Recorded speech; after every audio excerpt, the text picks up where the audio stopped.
खिदमत कैफियत स्थिति।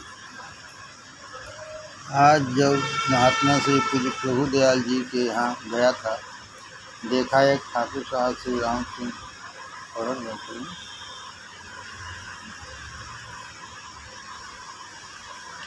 प्रभु दयाल जी के यहाँ गया था, देखा एक ठाकुर साहब श्री राम सिंह जी श्री राणा जी इलाहाबाद से आए हुए हैं।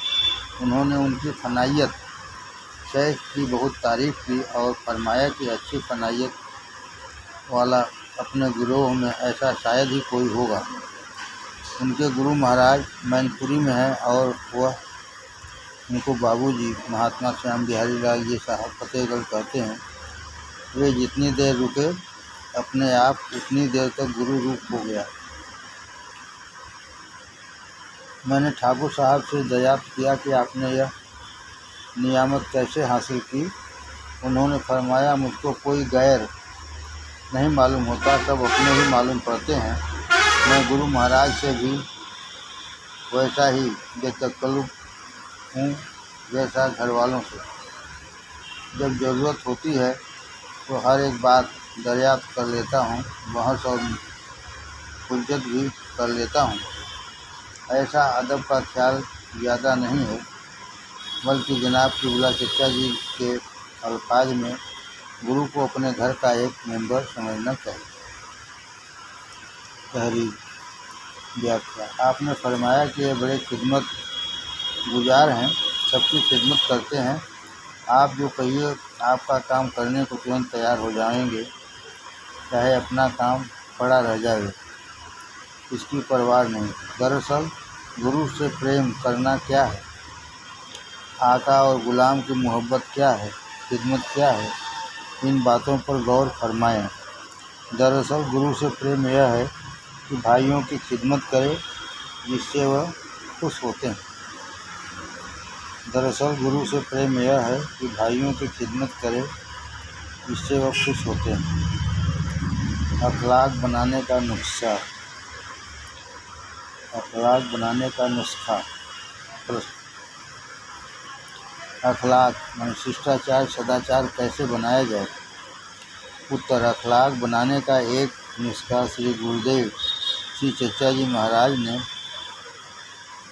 मुजरब, परीक्षित और नायाब अप्राप्त बतलाया है। सच्चा जिज्ञासु हुई इसको कर सकता है। बहरहाल वाकिफियत जानकारी हो कार आमद उपयोगी है। मुसाहबह नफ्स कहा गया है। साधारण शब्दों में इसे प्रत्येक श्वास का हिसाब किताब कह सकते हैं। शाम को सोते वक्त यह ख्याल करें कि इस वक्त क़यामत के दिन मरने के बाद हमारी जो स्थिति होगी वह हो रही है। हम ईश्वर के दरबार में हाजिर हैं और हमारा अमालनामा कृत्यों का लेखा जोखा खुला हुआ है। हम बहैसियत मुलजिम अपराधी खड़े हुए हैं और निहायत खायक डरे हुए व परेशानी की हालत में गुनाहों अपराधों की माफ़ी मांग रहे हैं और सच्चे दिल से तौबा प्रायश्चित कर रहे हैं। तौबा 3 बातों से बना है। इस बात का सच्चा विश्वास होना चाहिए कि गुनाह हमारे और मालिक के दरमियान बीच में एक पर्दा है। इस बात का सच्चा विश्वास होना चाहिए कि गुनाह हमारे और मालिक के दरमियान एक पर्दा है। सच्चे दिल से माफ़ी चाहना और नादिम शर्मिंदा होना।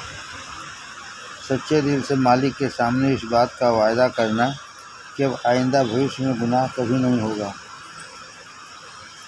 इस तरह तौबा करने से मालिक ने हमको बतूफ़ैल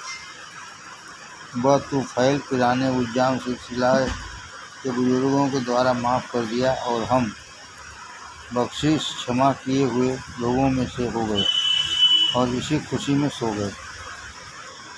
सुबह उठकर फिर याद करते हैं कि रात तौबा कर चुके हैं और ईश्वर से तौफीक शक्ति तलब मांग करते हैं कि हे ईश्वर, मैंने रात में आपसे वायदा किया था कि अब यह गुनाह हरगिज़ न होगा, मुझको तौफीक दे कि मैं इसे पूरा कर सकूं। तौफीक सब तेरे हाथ है। फिर अगर कोई गलती सरजद हो जावे तो रात को और ज़्यादा गिड़गिड़ा कर तौबा करे। इस तरह कुछ अरसा समय तक करने पर ईश्वर चाहेगा तो अखलाक हमीदा प्रशंसनीय हो जाएगा। अच्छा होगा कि शुरू में एक एक बात को लेकर चलना चाहिए, और वह भी कमज़ोर से कमज़ोर व आसान से आसान, ताकि कामयाबी जल्द नज़र आवे और हिम्मत बढ़ती जाए। मसलन बहुत से गुनाह बेलज्जत, आनंदहीन, बेकार हैं, मगर उनको छोड़ दिया जावे तो कोई नुकसान या तकलीफ नहीं होगी, केवल अहंकार की वजह से मौजूद हैं। सबसे ज़्यादा सख्त बात को सबसे आखिर में लें।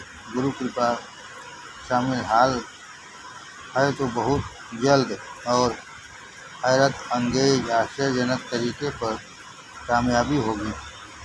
जनमानस बनने का नुस्खा। गुरु महाराज का काम करना मेरा फर्ज और ज़रूरी है।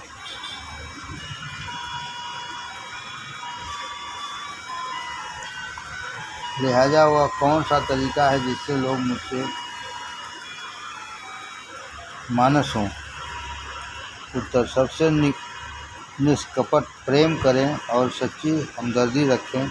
जनाब किबला का एक अंगी प्रेम था। वो अपनी तरफ से प्रेम करते थे, दूसरे चाहे जैसा हो। किबला की तरफ मानस होने के नीचे लिखे कारण हो सकते हैं।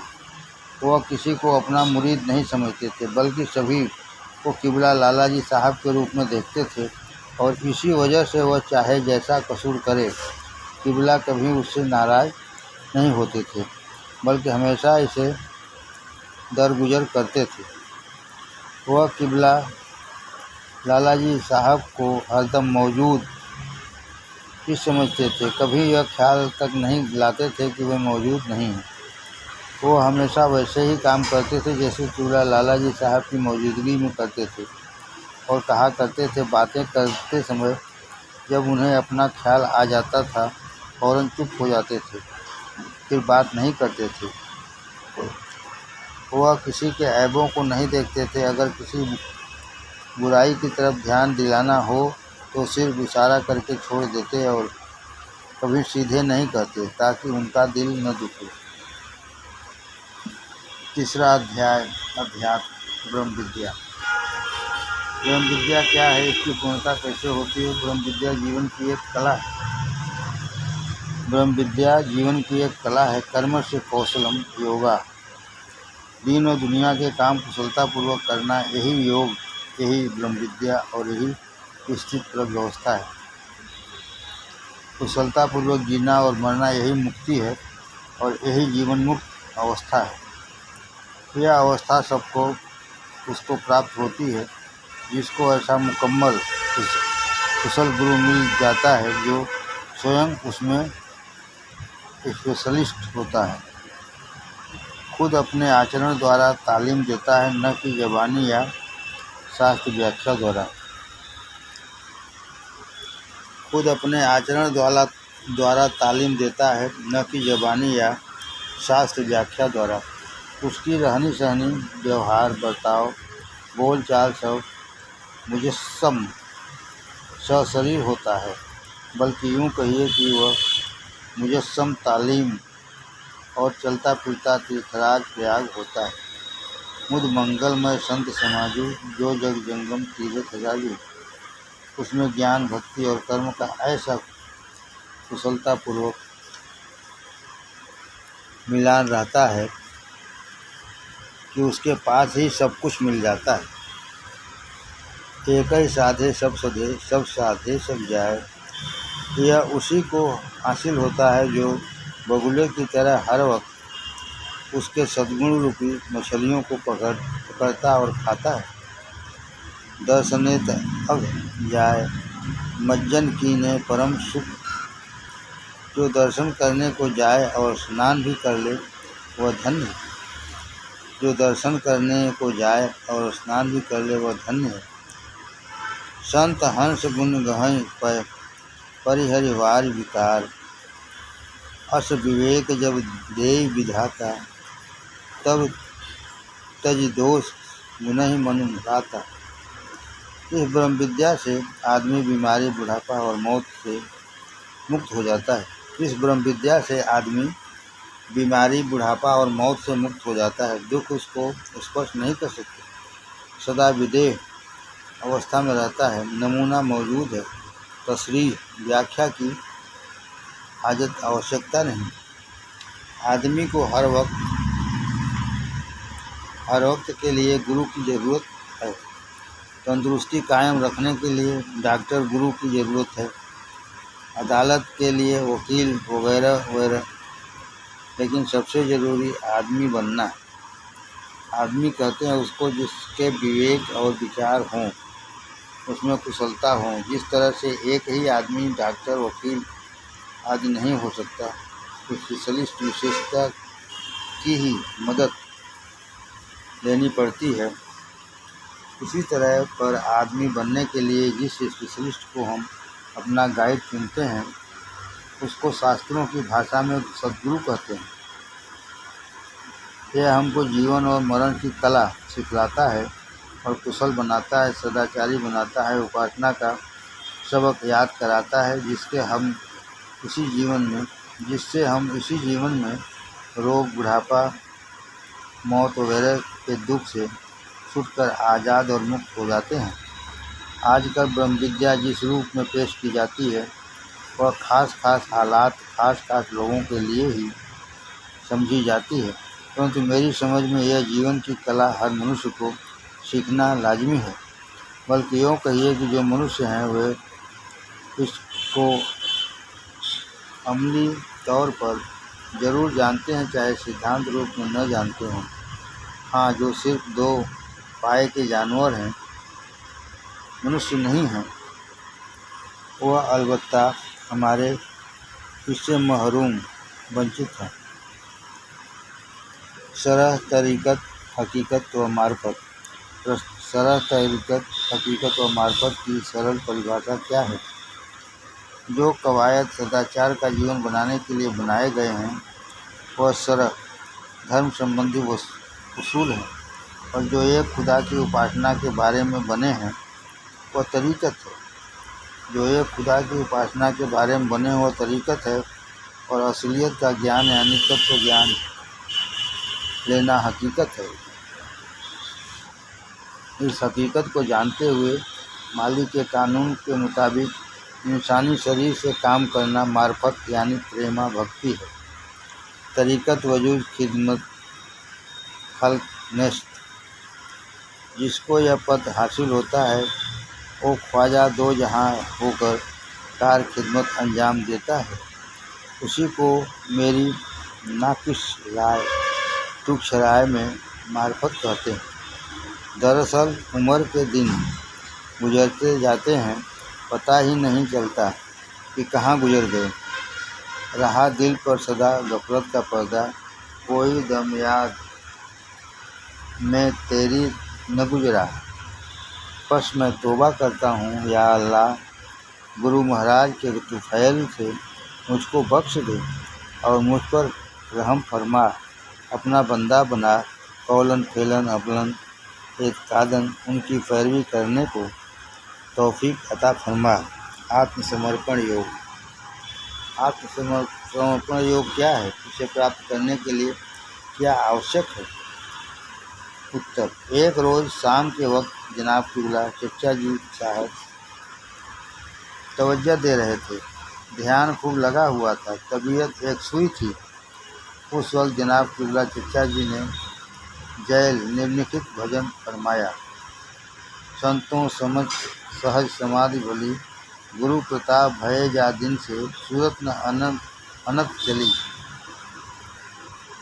आँख न मूंदूं कान न रूधूं काया कष्ट न धारूं, खुले नयन मैं हंस देखूं सुंदर रूप निहारूं।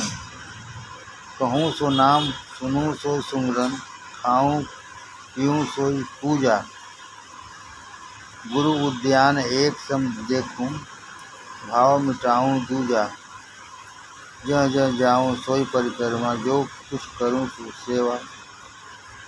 जब सोऊं तब करूं दंडवत, पूजूं और न देवा।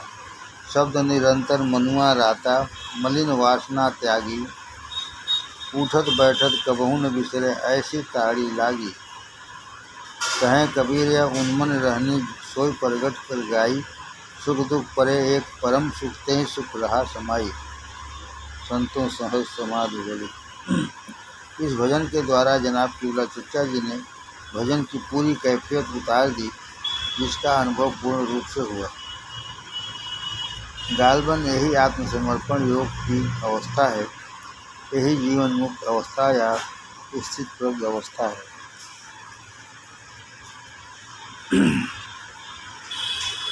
हमारे ऊपर जो इजहार अभी होता है वह अक्षी छायाचित्र है, गुरु की असली है। अक्षी की पहचान यह है कि हालत तो गुरु कृपा से हो जाती है और यहाँ तक हो जाती है कि पास बैठने वाले पर भी एक साथ हालत पैदा होने लगती है। लेकिन असली उस वक्त होती है जब अखलाक शिष्टाचार जमीला श्रेष्ठ हो जावे, यानी अन्नमय कोष टूट जावे, बाकी कोष गुरु कृपा टूटते हैं। वह गुरु अपना काम बराबर निष्काम भाव से कर रहे हैं, लेकिन अन्नमय कोष तो मुरीद को ही तोड़ना पड़ता है। क्योंकि अपनी तरफ से गफलत रहती है, लिहाजा अक्सी से असली होने में देर लगती है। यह वास्ते खुफियाए कराम हमारे बुजुर्गान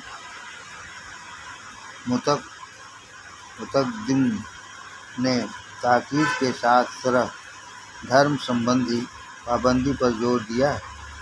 बस जो कुछ देर लगती है वह पात्र के बनाने में, बाकी गुरु तो दया व कृपा दोनों के सागर हैं, उनके भरने में कोई देर थोड़े ही लगती है। इस तरह समझिए कि मर्ज भवरोग के नाश करने का काम तो डॉक्टर का है, लेकिन परहेज मरीज का है। बद परहेजी किसी वक्त भी दोबारा बीमारी को पैदा होने का कारण बन सकती है। वैसी हालत में डॉक्टर की सब दवा और मेहनत बद परहेजी की वजह से बेकार हो सकती है। इसलिए कहा गया है कि अगर कोई मरीज परहेजगार है और उसके पास कोई वैद्य या दवा करने वाला नहीं है तो वह अच्छा हो जाएगा, बमुकाबले उसके कि जो बद परहेज है। वो लुकमान हकीम की भी उसका इलाज कर सकते हैं। पाबंदी सरह को श्री तुलसीदास जी ने कितने खूबसूरत लफ्ज़ों में फरमाया है। नवधा भक्ति में छठवीं भक्ति पाबंदी सरह की है। छठदम शील विरत बहुकर्म, निरत निरंतर सज्जन धर्म। अर्थात छठी भक्ति है इंद्रियों का निग्रह, शील, अच्छा स्वभाव या चरित्र, बहु कर्मों से वैराग्य और निरंतर संत पुरुषों के धर्म आचरण में लगे रहना। राम किन्न चाहे सोई होई, करे अन्यथा अस में कोई। पूजा का महत्व। इस सिलसिले की पूजा का क्या महत्व है और अंत में क्या गति होती है। उपनिषद का वाक्य है, असंप्रज्ञात समाधि वाला सत्यलोक को जाता है, जो कि सबसे आखिरी मुकाम है। उपनिषद का वाक्य है कि असंप्रज्ञात समाधि वाला सत्यलोक को जाता है, जो कि सबसे आखिरी मुकाम है। लिहाजा हमारे यहाँ ऋषियों ने जो यह दावा किया है कि अव्वल माँ आखिर हर मुंतहिस्त, आखिर बा जेब तमन्ना तिहिस्त।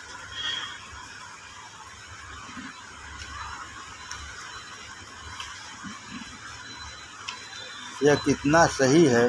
अगर एक मुक्तदी शुरुआती है और समाधि की पूर्ण अवस्था को नहीं पहुंचा है तो भी वह सतलोक को ही जाएगा, क्योंकि उसको अपने गुरु से प्रेम है। प्रेमी प्रेमी से जरूर मिलता है, लिहाजा वह पहुँचेगा सतलोक ही में। जेहि पर सत्य स्नेहु, सोते ही मिले ही न कुछ संदेहु। क्योंकि समाधि का आनंद थोड़ा बहुत भी अभ्यास और सत्संग द्वारा जो कुछ उसने हासिल किया है, उसी से उसकी रुचि और जिज्ञासा उसमें पैदा हुई है, और इस आनंद से उसकी बाकी अन्य विषयों के आनंद की वासनाएं फीकी पड़ गई हैं। लिहाजा उसकी सहज ही कामना समाधि के आनंद की सबसे प्रबल हो गई है। अतः अंतमता सोगता की वजह से भी वह वहाँ का अधिकारी हो गया। सबसे बड़ी बात यह है कि गुरु को उससे प्रेम है। लिहाजा अगर जिज्ञासु की जिज्ञासा में किसी तरह की कमजोरी है तो गुरु प्रेम यहाँ प्रबल है। वह कुस्ताम आहिस्ता आहिस्ता वहाँ पहुँच ही जाएगा। इसके अतिरिक्त यह भी वसूल सिद्धांत है कि आदमी सोशल है। जिस तरफ उसका रुझान है वैसी सोसाइटी में ही वह मूव भी करता है और मरने के बाद भी रहना चाहेगा।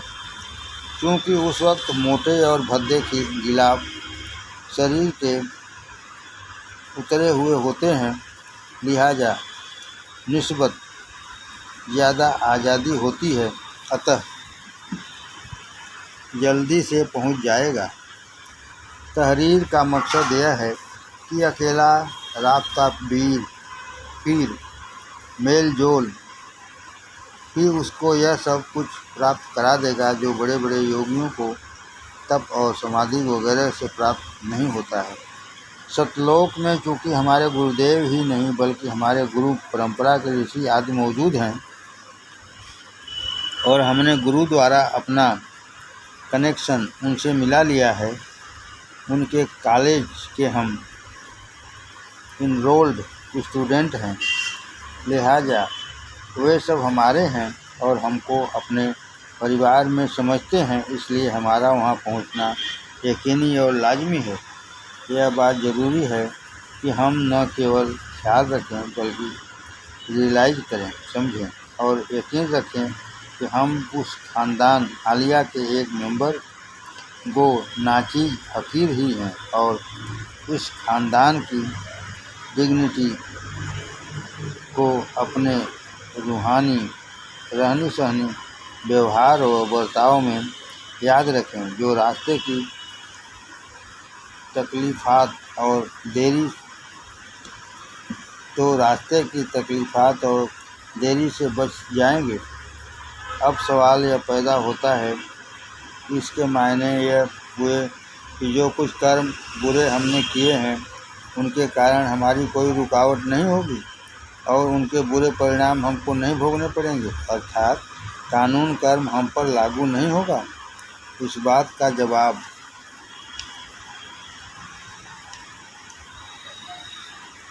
मुख्तलिफ अलग अलग तरीके पर मुख्तलिफ मुद्दे रूपों में दिया गया है।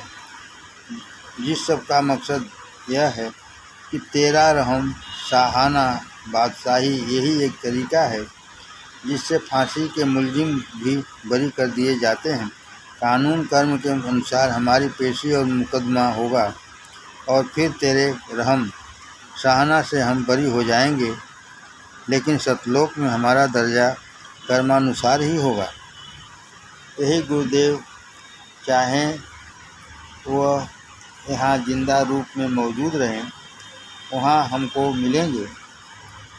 यही गुरुदेव चाहे वह यहाँ जिंदा रूप में मौजूद रहें, वहाँ हमको मिलेंगे और हमारी बकिया तालीम करवाएंगे। अगर ईश्वर कृपा से यहाँ तालीम और प्रेम का ज़्यादा मौका मिल गया है तो ज़िंदगी ही में हमारे नूर के से स्थान सतलोक हो जाएगा। ज़िंदगी ही में हमारे नूर से स्थान सतलोक हो जाएगा। इसी को संतों के शब्दों में सहज समाधि और जीवन मुक्त अवस्था भी कहते हैं। इसी को दूसरे रूप में आखिर महाजेबे तमन्ना नेस्ट कहा है। इसी अवस्था में मालिक बंदा के कल्ब में परमानेंट रेजिडेंस या कैपिटल बना लेता है। जैसा कि जनाब लाला जी महाराज ने एक मजमून में तहरीर फरमाया है कि मेरी अंधेरी और नापाक कोठरी में हमेशा के लिए सकूनत रहना इख्तियार कर ली। इसी को गीता में अहमात्मा गुडाकेश सर्वभूताशयस्ततः कहा गया है। अर्थात हे अर्जुन, मैं सब भूतों के हृदय में स्थित सबका आत्मा हूँ। यह बात हमारे यहाँ पहले ही दिन जिस वक्त गुरु अपनी शरण में लेता है हो जाती है। यह बात हमारे यहाँ पहले ही दिन जिस वक्त गुरु अपनी शरण में लेता है हो जाती है। गुरुदेव हमारी नापाक और अंधेरी कोठरी में निवास कर लेते हैं और वहाँ बैठकर बीन बजाना शुरू कर देते हैं। इससे अपने आप सफाई होकर नूर पैदा होता चला जाता है। इसके फलस्वरूप रफ्ता रफ्ता धीरे धीरे सब कूड़ा करकट साफ होकर रूहानियत का आफताब दरखसा चमकीला हो जाता है। जिज्ञासु को कुछ करना धरना नहीं पड़ता। वह तो उस बीन की धुन में मस्त होते होते अपनी हस्ती ही भूल जाता है और मरने से पहले ही मर जाता है। अर्थात फनाफिल शेख से फनाफिल रसूल और फनाफिल्ला होते होते अपनी खुदी इंडिविजुअलिटी से हाथ धो बैठता है और फिर इस दिल की कोठरी में सिर्फ वही रह जाता है। सब खटपट मिट जाती है। जब दिल की खटपट मिटे, झटपट दर्शन हो। इसके बाद वह निदा पुकारने की आवाज़ आती है कि दिल की इस कोठरी में मालिक के सिवा कोई नहीं है। ला इलाहा इल्लल्लाह। इस लुत्फ़ इत्ताई एक जैसे आनंद से भी जब तबीयत भर जाती है तब ऐसा संकल्प आता है कि मैं एक हूँ और अनेक